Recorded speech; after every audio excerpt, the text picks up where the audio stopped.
இந்த வீடியோல நாம பார்க்க போறது hypo and hyperactivity of endocrine glands and related disorders. இது part 1 video in chemical coordination and integration. Hypo and hyperactivity na நம்ம endocrine glands correct levelல தான் secrete ஆகணும். அதிகமா போனாலும் பிரச்சனை, அதிகமான hyperனா கம்மியா. ஸோ இந்த அதிகமானாலும் சரி கம்மியானாலும் சரி நம்மளுக்கு சில டிஸார்டர்ஸ் ஏற்படும். ஸோ அதில் ஃபர்ஸ்ட் ஒன் வந்து பிட்யூட்டரி கிளாண்ட், அதாவது க்ரோத் ஹார்மோன். அதில் ஃபர்ஸ்ட் வந்து dwarfism, hyposecretion of the growth hormone in children. ஹைப்போனா என்ன? கம்மியாக செக்ரீட் ஆகணும். ஸோ சில்ட்ரனில் த க்ரோத் ஹார்மோன் கம்மியாக செக்ரீட் ஆனான்னா அது ட்ராஃபெனிசம். ஸோ அவங்களோட ஸ்கெலிட்டல் க்ரோத், அதாவது ஸ்கெலிட்டல்னா போன் க்ரோத், அப்புறமா செக்ஷுவல் மெச்சூரிட்டியும் இல்லை, அரெஸ்ட் ஆகிடும், மெச்சூர் ஆகாது. அண்ட் அவங்களோட மேக்சிமம் ஹைட்டே எவ்வளோ? 4 feet தான். நெக்ஸ்ட்டு ஜைஜான்ஷியம், உருவத்தை பார்த்தாவே தெரியுது அவங்க ரொம்ப ஹைட்டு. இதுக்கு முன்னாடி பார்த்தது 4 feet தான், இவங்க 8 feet. ஸோ இது எதனால் ஏற்படுது? hypersecretion of growth hormone in children. So ஹைப்பர்னா அதிகமாக growth hormone செக்ரீட் ஆகிறதுனால குழந்தைங்களில் இந்த ஜைஜான்ஷியம் வருது. ஸோ அப்போ அவங்களோட ஸ்கெலிட்டல் growth எப்படி இருக்குது? ஓவர் க்ரோத்தாக இருக்குது. அவங்களோட ஹைட் வந்து பார்த்திங்கன்னா up to 8 feet. அப்புறமா அவங்களோட visceral growth is not appropriate with that of the limb. அவங்களோட இன்னர் growth. ஸோ உள்ள உறுப்புக்கள், விசரல் க்ரோத்னா உள்ளே இருக்கிற உறுப்புகளோட க்ரோத் வந்து அவங்க லிம்ஸ் மட்டும் லாங்காக இருக்கு இல்லையா, அந்த அளவுக்கு இல்லை, அப்ராப்ரியேட்டாக இல்லை அப்படின்னு சொல்லியிருக்காங்க. நெக்ஸ்ட் ஆக்ரோமீகாலி. ஆக்ரோமீகாலினா எக்ஸசிவ் செக்ரீஷன், அதிகமாக க்ரோத் ஹார்மோன் அடல்ட்ஸ்னா பெரியவங்களில். ஸோ அடல்ட்ஸில் நடக்கிறது அதிகமாக செக்ரீட் ஆச்சுன்னா, அதாவது பிட்யூட்டர் அந்த க்ரோத் ஹார்மோன் அதிகமாக செக்ரீட் ஆச்சுன்னா அடல்ட்ஸில் என்ன நோய்? அது ஆக்ரோமீகாலி. ஸோ சிம்டம்ஸ் பார்த்தீங்கன்னா ஓவர் க்ரோத் ஆஃப் ஹேண்ட் போன்ஸில் ஓவர் க்ரோத் இருக்கும். ஃபீட்டில், தட் இஸ் ஃபீட்னா பாதம்ல இருக்கிற போன்ஸ், ஜா போன்ஸ். இதை நீங்கள் பார்க்கலாம், எப்படி இவரோட ஜா வந்து எவ்வளோ பெருசாக இருக்குன்றதை பாருங்கள், தாடை. அப்புறமா மால் ஃபங்க்ஷனிங் ஆஃப் கொனாட்ஸ்னா இந்த டெஸ்டீஸ் ஆர் ஓவரிஸ் வந்து ஒழுங்காக வேலை செய்யாது. அப்புறமா என்லார்ஜ்மெண்ட் ஆஃப் விசிரானா இன்டர்னல் ஆர்கன்ஸ் வந்து ரொம்ப பெருசாக இருக்கிற மாதிரி, அதாவது என்லார்ஜ்டாக இருக்கும் நார்மலை விட. நம்ம டங்கு பெருசாக இருக்கலாம், lungs, heart, spleen, endocrine gland, thyroid, adrenal, இதெல்லாம் கூட என்லார்ஜ்மெண்ட்டாக இருக்கலாம். நெக்ஸ்ட்டு இப்போ இதுவரையும் பார்த்தது க்ரோத் ஹார்மோனு. இப்போ பார்க்க போகிறது வந்து தைராய்டு ஹார்மோனோட கம்மியாக செக்ரீட் ஆன குழந்தைங்களில் என்ன பிரச்சனை? ஸோ ஹைப்போதைராய்டிஸ்னா கம்மியாக செக்ரீட் ஆச்சுன்னா, இன்ஃபேன்ஸ்னா பிறந்த குழந்தைங்களில் தைராய்டிசம் கம்மியாக, தைராக்சின் என்ற ஹார்மோன் கம்மியாக செக்ரீட் ஆச்சுன்னா அது என்ன நோயை கொடுக்குதுன்னு பார்த்தீங்கன்னா cretinism.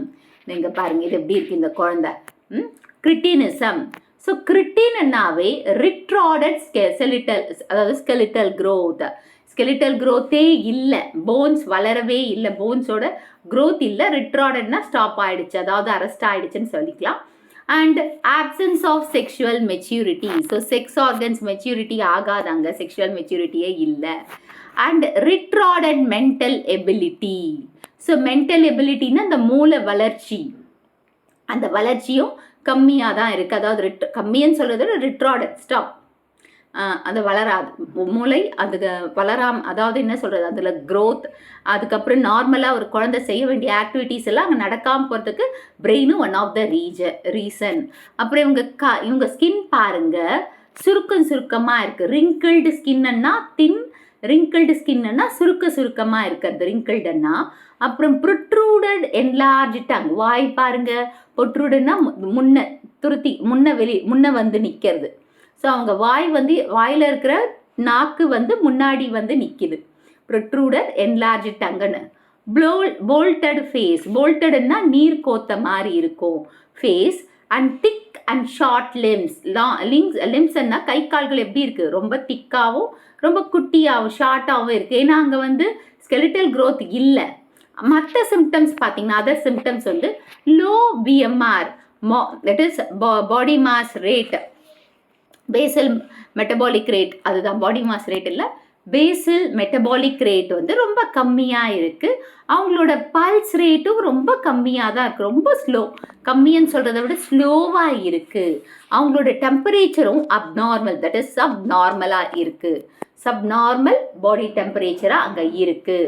And elevated blood cholesterol levels, எலிவேட்னா ரொம்ப கொலஸ்ட்ரால் லெவல் பிளட்ல அதிகமாக இருக்குது. Next hyposecretion of thyroid in adults. So பெரியவங்களில் தைராய்டு வந்து கம்மியாக சுரந்துச்சுன்னா வர பிரச்சனை வந்து மிக்ஸ் ஒடிமா. ஸோ இதோட கேரக்டரிஸ்டிக்ஸ் பார்த்தீங்கன்னா டிக்ரீஸ்டு மென்டல் ஆக்டிவிட்டி. ஸோ அவங்களோட மென்டல் ஆக்டிவிட்டி கம்மியாக இருக்குது, மெமரி லாஸ், அப்புறம் அவங்களோட மூமெண்ட்டும் ஸ்லோனஸ், மூமெண்ட் ஃபாஸ்ட்டாக நடக்காது, ஸ்லோவாக தான் நடக்கும். ஸ்பீச்சு, பேசுறது, ஜென்ரல் வீக்னஸ், பாடியில் எல்லாமே வீக்காக இருக்கிறது, அப்புறமா ஸ்கின்ல வந்து ட்ரை கோஸ், அதாவது ஒரு மாதிரி ஸ்கேலி ஸ்கின் இருக்கிற மாதிரி, அது மாதிரி ட்ரையாக இருக்கும். ஸ்கின்னு வந்து சாஃப்டாக இருக்காது, அதாவது மாய்ஸ்சர் இருக்காது ஸ்கின்ல, ட்ரையாக இருக்கும். அண்ட் ஸ்கேர்சி ஹேர் வந்து நிறைய இருக்காது, அங்கங்கே இருக்கும். அப்புறமா ஃபேஸ் வந்து பார்த்திங்கன்னா பஃபி அப்பியரன்ஸு, அதாவது உள்ள வீங்கின மாதிரி ஒரு அப்பியரன்ஸாக. அப்புறமா இவங்களோட செக்ஷுவல் ஃபங்க்ஷனும் டிஸ்டர்பாக இருக்கும். அண்ட் இவங்களுக்கும் லோ பேசல் மெட்டபாலிக் ரேட்டு தான். அண்ட் புவர் அப்பிடைட், பசியின்மை, பசிக்காது. And that is subnormal body டெம்பரேச்சராக இருக்கும். Next grave disease or thyrotoxicosis or exophthalmic goitre. So இதுதான் கிரேவ் டிசீஸ். அந்த கண்ணு பாரு எப்படி வெளியில் வந்திருக்கு ஒரு மாதிரி.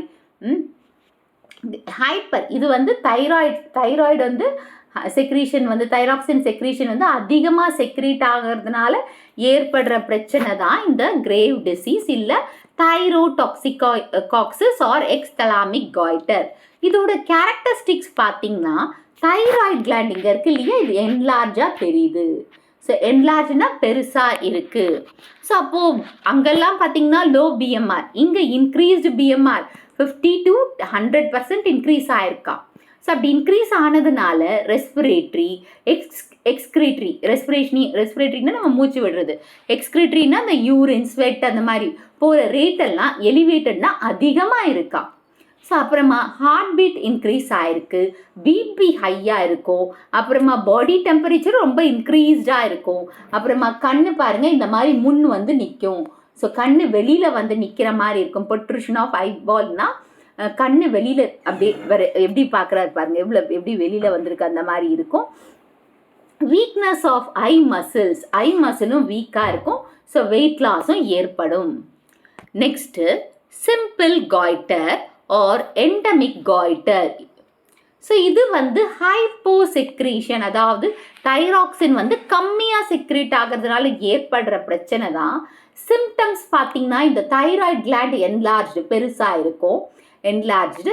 அப்புறமா அந்த சீரமில் தைராக்சின் லெவல் கம்மியாக இருக்கும், ஃபாலின் சீரம் தைராக்சின் லெவல், அந்த சீரமில் தைராக்சினோட லெவல் வந்து கம்மியாக இருக்கும். So increased DH, thyroid stimulating hormone secretion அதிகமாக இருக்கும். இந்த வீடியோ உங்களுக்கு பிடிச்சிருக்கும், புரிஞ்சிருக்கும்னு நினைக்கிறேன். இந்த வீடியோ உங்களுக்கு பிடிச்சிருந்தா ஒரு like, share, subscribe to science easy tech channel. என்னோட பழைய வீடியோ லிங்க் டிஸ்கிரிப்ஷன் பாக்ஸில் கொடுத்துருக்கேன், நீங்கள் என்ன போய் பாருங்கள். ஏதாச்சும் டவுட்ஸ் இருந்தால் கமெண்ட் பாக்ஸில் போடுங்க.